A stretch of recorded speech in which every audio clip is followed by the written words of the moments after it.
final, o médico vai precisar da ajuda de um profissional da contabilidade, de um contador. Vem comigo que hoje eu vou te explicar tudo sobre o assunto.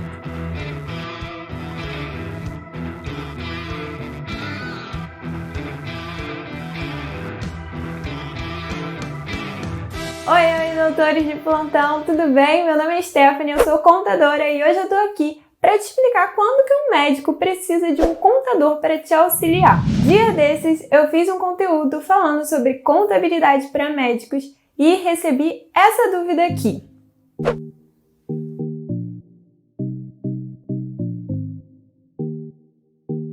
Então, para os estudantes ou para os recém-formados em medicina, eu vim contar quando realmente um médico precisa de um contador. E existem 3 situações em que o contador e o médico devem estar juntos. E eu vou te contar hoje tudo sobre isso. Já peço para que você deixe o seu like, comente aqui nesse vídeo se você curte o assunto, se é importante para você e compartilhe com seus colegas de profissão que você acha também que esse vídeo possa ajudá-los, tá bom? Então vamos lá! A primeira situação onde o médico e o contador precisam estar juntos é quando o médico decide trabalhar como pessoa física, ou melhor, como profissional liberal.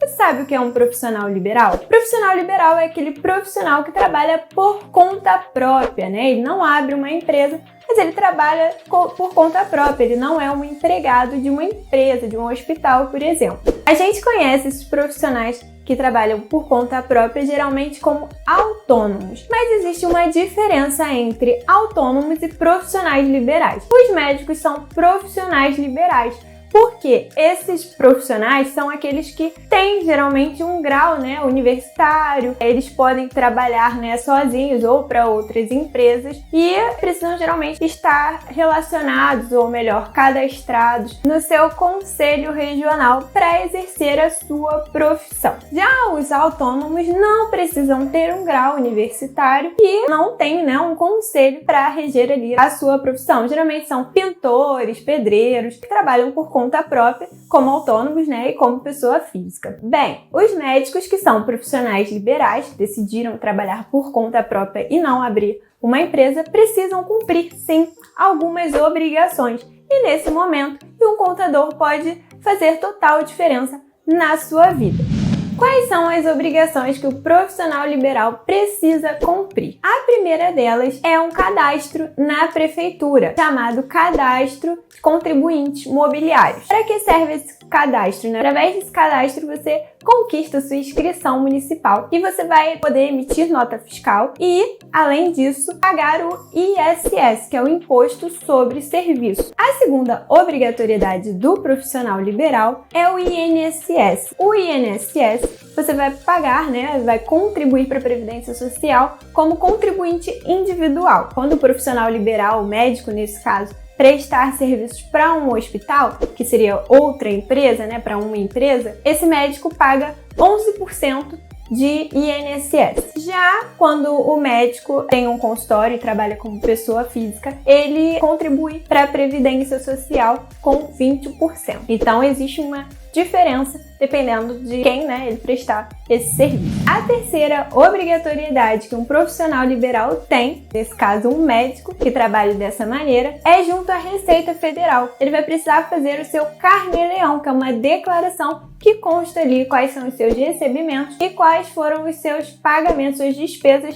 dedutíveis. Ali você vai gerar o seu lucro, o programa vai demonstrar isso e você vai ter o seu imposto a pagar, o que foi devido a você para pagar de imposto de renda, Você paga o seu DARF, um documento que é o documento de arrecadação da Receita Federal, chama DARF. Se você, profissional liberal, prestar serviço para um hospital, por exemplo, o hospital que fica responsável por fazer isso. Você recebe só o valor líquido, assim como o INSS. Esse hospital, é responsável por repassar o valor do INSS e também do imposto de renda. Mas, se você prestar seus serviços para pessoa física, você que é obrigado a fazer o seu controle, o seu Carnê-Leão. E nesse momento, você vai precisar da ajuda de um contador. E para finalizar aqui, a quarta e última obrigatoriedade do profissional liberal é o conselho, né? Pagar o seu conselho regional ali, porque para você exercer essa atividade, essa profissão, como eu falei, só os profissionais liberais são aqueles que têm um nível universitário, que tem ali o seu conselho de classe, então existe, né, a anuidade do conselho de classe, você vai precisar arcar com essa despesa também.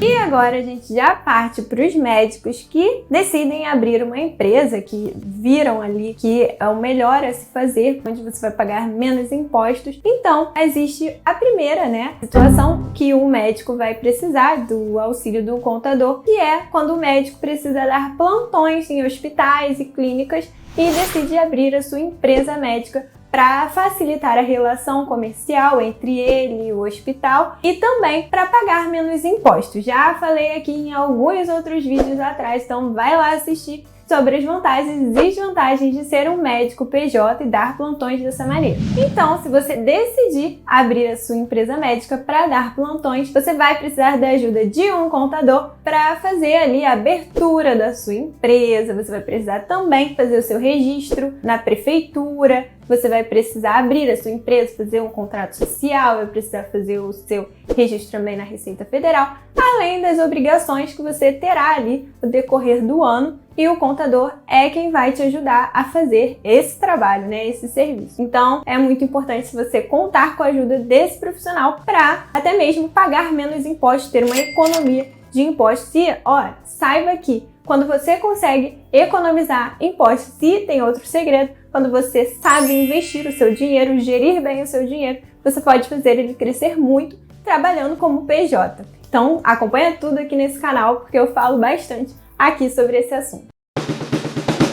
Eu separei aqui um exemplo para te dar de quando, né, ter um contador ali próximo a você pode fazer a diferença na hora de você abrir a sua PJ para dar plantões. Existe um segredinho aqui. Se você abrir a sua PJ com 3 meses de antecedência ali antes de você faturar, existe uma economia de impostos e eu trouxe o cálculo aqui para te mostrar como isso funciona. Para a gente iniciar aqui, eu vou te explicar uma coisa. Existem uns critérios, né, que a Receita utiliza para saber qual o percentual de imposto que você vai pagar, né, como pessoa jurídica, como empresa. No Simples Nacional, que é o regime mais barato, né, para se iniciar, existe também a possibilidade para algumas pessoas de começar a trabalhar como MEI, mas esse não é o caso do médico. Já fiz um vídeo aqui, tá aqui em cima, falando por que o médico não pode ser um MEI. Vale a pena você ir lá assistir.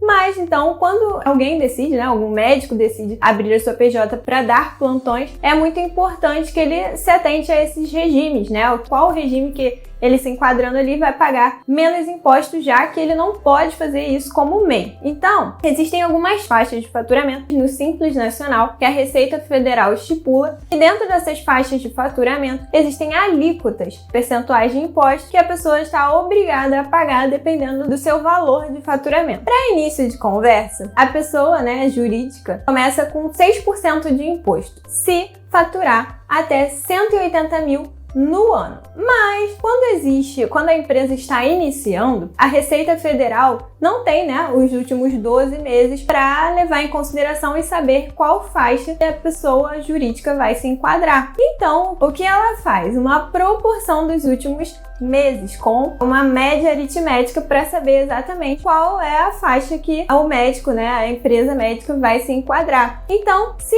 a empresa médica inicia hoje a atividade faturando 20 mil reais e ainda não abriu a empresa, a Receita Federal vai pegar 20 mil vezes 12 e essa conta daria 240 mil. Nesse caso, a pessoa, né, jurídica não poderia mais se enquadrar na primeira faixa, que é até 180 mil. Então, ela já começaria a pagar uma alíquota maior de imposto. Então, essa pessoa, sem abrir a empresa antes, pagaria uma média, né, de impostos durante o primeiro ano de R$ 17.320. Agora, se ela abrir 3 meses antes, ela pagaria um valor aproximado de R$ 15.180. Por quê? Porque, nesse caso, o cálculo seria feito da seguinte maneira. Vamos supor que ela abriu a empresa 3 meses antes e no 4º mês ela faturou 20 mil reais. Essa conta seria dividida por 4, que foram os 4 meses que a empresa já existiria, vezes 12 meses para a gente ter a proporção ali. E nesse caso, ela já estaria ali na primeira faixa de 6%, o que é ótimo, né? No primeiro ano já consegue ali uma economia de impostos. Então, por isso, nesse momento é muito importante você contar com a ajuda de um profissional, né, de um contador, para te ajudar nessa questão. E se essa pessoa faturar mais, por exemplo, 30 mil, essa diferença já vai para quase 5 mil reais. Então, é uma diferença muito grande no primeiro ano e é só no primeiro ano que isso acontece. Então, é muito importante você, se já tiver aí algum trabalho, né, que você já pretenda dar plantões, sabe que vai ter que abrir uma empresa médica, já procura um contador para te ajudar nisso. E agora, a terceira situação que eu separei aqui, onde o médico e o contador vão ter que andar juntos, é no caso de você querer abrir o seu consultório médico, abrir uma PJ e dar aí suas consultas como um médico PJ no seu consultório. Se esse for o seu sonho, existe sim a possibilidade. Para isso, também precisa fazer o estudo tributário para saber em qual regime você vai se enquadrar, né? A sua empresa vai se enquadrar, onde você pode pagar menos impostos. E em alguns casos, será melhor o médico ter o seu consultório, né, como profissional liberal e não como pessoa jurídica, mas não são todos, tá? São alguns casos. Por quê? No Carnê-Leão, como eu falei para você lá no começo, existem algumas despesas que são dedutíveis. Então, para alguns médicos que têm despesas altas, né, uma margem de lucro baixa, é interessante sim você ver com o contador se você vai pagar menos impostos como pessoa física, como profissional liberal trabalhando no seu consultório. Então é isso, eu espero que vocês tenham gostado desse vídeo, espero que tenha te ajudado aí a clarear um pouco mais sobre os caminhos que você pode percorrer aí dentro da medicina. E caso tenha alguma dúvida, estaremos sempre aqui à disposição para te ajudar, tá bom? Um beijo e até a próxima!